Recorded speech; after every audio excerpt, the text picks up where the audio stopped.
Assalamualaikum warahmatullahi wabarakatuh. Kembali lagi di Lesson Education.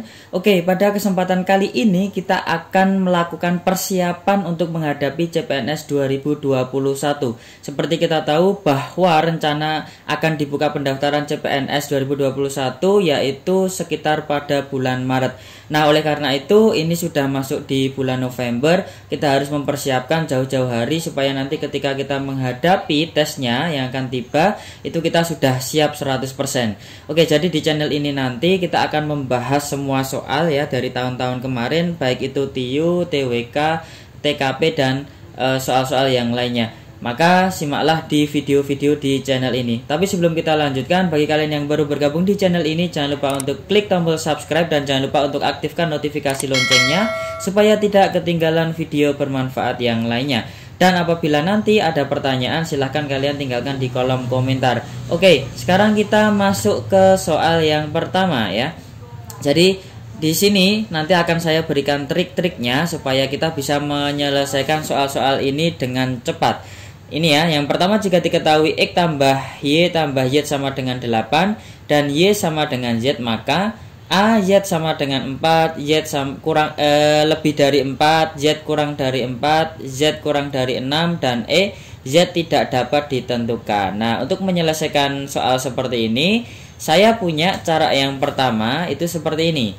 Jadi cara yang pertama itu kita bisa memisalkan X-nya ya.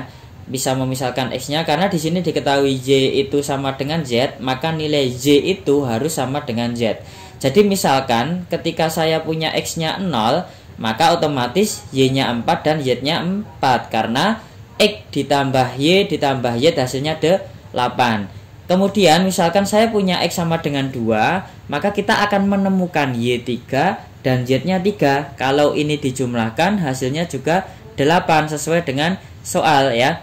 Dan misalkan saya pilih yang agak besar nilainya, ketika X-nya 10, maka kita akan mendapatkan Y dan Z-nya adalah negatif 1 ya, supaya dijumlahkan hasilnya 8. Nah, di sini artinya apa? Di sini artinya nilai Z itu ya, yang ditanyakan itu ya, nilai Z itu tidak sama dengan 4, tidak lebih dari 4, tidak kurang dari 4, tidak kurang dari 6 ya. Maka nilai Z itu tidak dapat ditentukan seperti itu. Nah, di sini ada cara lainnya ya. Untuk cara yang kedua itu seperti ini. Ya, karena Y itu sama dengan Z ya, maka persamaan ini bisa kita ganti. Y-nya kita ganti Z sehingga X ditambah Z lagi sama dengan 8. Kemudian Z ditambah Z itu kita mendapatkan 2Z. Berarti X ditambah 2Z sama dengan 8. Nah, triknya seperti ini teman-teman. Jika ada satu persamaan ya, ini kan persamaannya cuma satu ya teman-teman. Ini namanya persamaan dengan dua variabel, maka persamaan tersebut mempunyai tak terhingga penyelesaian sehingga Z tidak dapat ditentukan ya. Jadi satu persamaan dua variabel itu penyelesaiannya adalah tak terhingga. Jadi Z-nya itu bisa berapa saja. Berarti jawaban yang paling tepat untuk soal ini adalah yang E ya, Z tidak dapat ditentukan. Oke, selanjutnya kita masuk ke soal nomor 2. Bagaimanakah hubungan antara X kuadrat dan X pangkat 3 ya. Jadi di sini sebenarnya kita juga bisa melakukan uji ya. Jadi di sini triknya adalah ujilah dengan angka negatif, 0 dan positif. Jadi kita bisa memilih sembarang nilai. Mengujinya kita pilih X-nya ya. Jadi misalkan saya punya X-nya negatif 1 ya, maka X kuadrat adalah 1 ya. Jadi negatif 1 dikali negatif 1 itu kan 1. Kemudian X pangkat 3 sama dengan negatif 1 ya. Nah, maka di sini kita akan mendapatkan nilai X kuadrat itu lebih dari X pangkat 3 karena 1 lebih besar dari negatif 1 ya. Tapi kalau kita pilih 0 ya, X kuadrat kita dapatkan 0. Kemudian X pangkat 3 sama dengan 0. Sehingga kita akan memperoleh X kuadrat sama dengan X pangkat 3 ya. Jadi tidak tentu ini bisa ya. Sebenarnya dua ini saja sudah cukup untuk menjawab pertanyaan ini. Maka hubungan antara X kuadrat dan X pangkat 3 itu sebenarnya tidak dapat ditentukan. Seperti itu teman-teman. Jadi kita cukup membuktikan dua saja. Kita dapatkan ini ya. Berarti X kuadrat dan X pangkat 3 itu tidak dapat ditentukan. ditentukan. Nah, di sini ada saya kasih tambahan untuk memperjelas lagi. Jadi misalkan saya pilih X yang positif, misalkan X-nya 2, maka X kuadratnya adalah 4 dan X pangkat 3-nya adalah 8. Maka X kuadratnya ini lebih kecil ya, lebih kecil daripada X pangkat 3. Nah, ini beda lagi ya. Jadi X kuadrat dan X pangkat 3 itu tidak dapat ditentukan nilainya, karena bisa lebih besar X kuadratnya, bisa lebih besar X pangkat 3-nya, dan lain sebagainya, seperti itu. Oke, sekarang kita lanjutkan ke soal nomor 3 ya. Ini kesimpulannya dulu. Jadi hubungan X kuadrat dan X pangkat 3 tidak dapat ditentukan. Kita lanjutkan ke soal nomor 3. Jika 1 kurang dari A kurang dari 5 dan 1 kurang dari B kurang dari 5, hubungan antara A dan B adalah, ya, di sini coba perhatikan teman-teman. Selang ini yang bawah 1, yang ini juga yang bawah 1. Kalau ini yang kanan 5, ini juga yang kanan 5. Artinya sama, selang antara A dan B itu sama. Nah, hubungannya bagaimana? Jadi triknya seperti ini.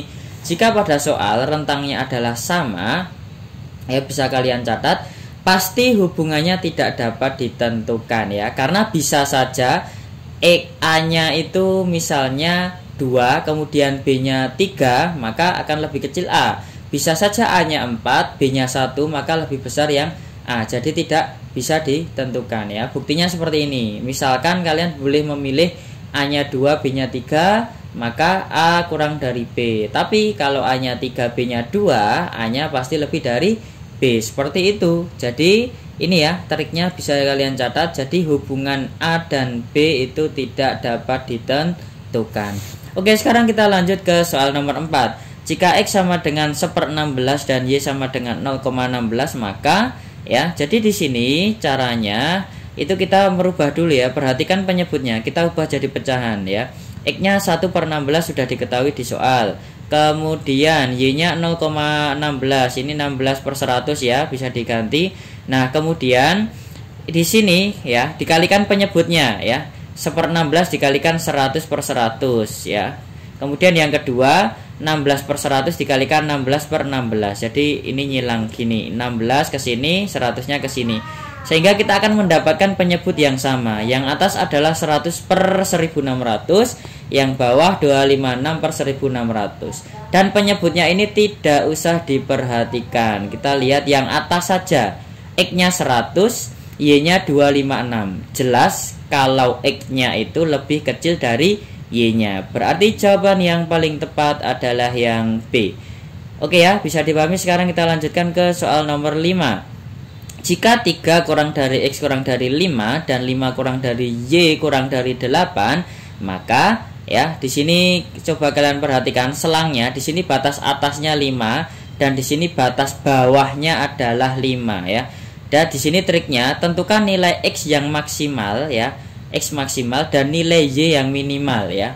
Ini kalian bisa milih ya. Jadi ini kan tandanya kurang dari, maka kalian tidak boleh memilih X-nya 5. Kalian harus memilih X-nya kurang dari 5 ya. Bisa misalkan X-nya 4,9. Kemudian nilai Y-nya bisa kalian pilih 5,1 karena di sini Y-nya harus lebih dari 5 ya. Jelas di sini kita akan mendapatkan nilai X ya itu lebih kecil dari Y. Berarti jawaban yang paling tepat itu adalah yang B. Oke ya, bisa dipahami. Kalau masih bingung silahkan diulang video ini. Jika ada pertanyaan silahkan tinggalkan di kolom komentar atau bisa di DM ke saya soalnya. Nanti kita bahas di video selanjutnya.